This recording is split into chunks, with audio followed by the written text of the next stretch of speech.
So ಪಕ್ಕದಲ್ಲೇ kitchen. So ಅಷ್ಟೆಲ್ಲ ಜನ ಸೇರ್ತಾರೆ ಅಂತ ಅಂದಮೇಲೆ ಕಿಚನ್ ಬಿಸಿಯೆಸ್ಟ್ ಏರಿಯಾನೇ ಆಗಿರುತ್ತೆ. ಮಿನಿ ಫ್ಯಾಕ್ಟ್ರಿ ತರ ನಮಗೆ ನೋಡ್ಲಿಕ್ಕೆ ಚಿಕ್ಕದಿದ್ರು ಬಹಳ ಕೆಲಸ ಮಾಡ್ತದೆ. ಎಲ್ಲಾರ ಹೊಟ್ಟೆನೂ ತುಂಬಿಸ್ತೀವಿ ನಾವು ಇಲ್ಲಿ ಅಂದಾಗ. ಸೊ ಅಷ್ಟು ಜನ ಬರ್ತಾರೆ ಅಂತಂದ್ರೆ ಇದು ನೀವು ಹೇಳೋ ಥರ ಮಿನಿ ಫ್ಯಾಕ್ಟ್ರಿ ಥರನೇ ಇರಬೇಕು ಎನಿ ಟೈಮ್. ಇದರಿಂದಾನೇ ನಮ್ಮ ಊರಿಂದಾನೇ ಇದ್ದಾರೆ ನಮ್ಮ ಜೊತೆಗೇನೆ ಈಗ ಆಲ್ಮೋಸ್ಟ್ 15 ವರ್ಷದಿಂದ.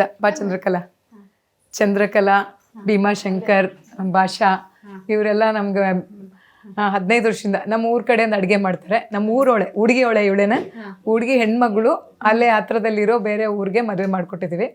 ನಮ್ಮ ಊರಿನ ಮಗಳು ಮತ್ತೆ ಅಳಿಯ ನಮ್ಮ ಜೊತೆಗೆ ಇರ್ತಾರೆ. ಸೊ ಬೆಡ್ರೂಮ್ಗೆ ಎಂಟ್ರಿ ಆಗ್ತಾ ಇದ್ದೀವಿ ನಾವು. 4 ಬೆಡ್ರೂಮ್ ಇದೆ ನಮ್ಮ ಮನೆಯಲ್ಲಿ. ಅವ್ರದ್ದು ಇವ್ರದ್ದು ಅಂತ ಸ್ಪೆಸಿಫಿಕ್ ಏನಿಲ್ಲ. ನಾವೆಲ್ಲರೂ ಬಂದಾಗ ಯಾವ್ದು ರೂಮ್ ಖಾಲಿ ಇರ್ತದೋ ಅಲ್ಲಿ ಮಲ್ಕೊಳ್ತಾರೆ. ಅಲ್ಲಿಂದಾನೆ ಎಲ್ಲ ಅವ್ರವ್ರ ಕೆಲಸ ಮುಗಿಸ್ಕೊಂಡು ಹೋಗ್ತಾ ಇರ್ತೀವಿ. ಒಂದ್ ರೀತಿಯಾಗಿ ಮೇಡಮ್ ಈ ಮನೆಯನ್ನ ಮಾಡಿದ್ದು ಇಡೀ ಫ್ಯಾಮಿಲಿಗೆ ಒಂಥರ ಹೆಲ್ಪ್ ಆಯ್ತು ಅಂತ. ಹೌದು, ಅದೊಂದು ಇದ್ರಲ್ಲೇನೆ ನಾವು ಮಾಡಿರೋದು. ಇಲ್ಲಾಂದ್ರೆ ಸರ್ ಮೊದ್ಲೆಲ್ಲ ಎಲ್ಲೆಚ್ಚಲ್ಲೇ ಅವ್ರ ಕೆಲಸ ಮುಗಿಸ್ಕೊಂಡು ಬಂದ್ಬಿಡ್ತಿದ್ರು. ನಾವು ಮನೆ ಅಂತ ಮಾಡೇ ಇರ್ಲಿಲ್ಲ. ಇವಾಗ ಮಕ್ಕಳು ಎಲ್ಲರೂ ಬರ್ತಾ ಹೋಗ್ತಾ ಇದ್ದಾರೆ. ಅವ್ರಿಗೆ ಕೂಡ ಒಂದ್ ಸ್ವಲ್ಪ ರೆಸ್ಟ್ ಬೇಕಾಗುತ್ತೆ. ಇಲ್ಲಿ ಹೊರಗಡೆ ಈ ಅಪಾರ್ಟ್ಮೆಂಟ್ ಅಲ್ಲಿ ಇರೋ ಅವ್ರಿಗೆ ವಾಕಿಂಗಿಗೆ, ಎಕ್ಸಸೈಸ್ಗೆ, ಜಿಮ್ ಎಲ್ಲ ಅಮ್ಯುನಿಟೀಸ್ ತುಂಬಾ ಚೆನ್ನಾಗಿದೆ ಇಲ್ಲಿ. ಅವ್ರಿಗೆ ಹೆಲ್ಪ್ ಆಗುತ್ತೆ ಅಂತ ಇದೊಂದು ಚಿಕ್ಕ ಮನೆ ನಾವು ಇಟ್ಕೊಂಡಿದ್ದೀವಿ.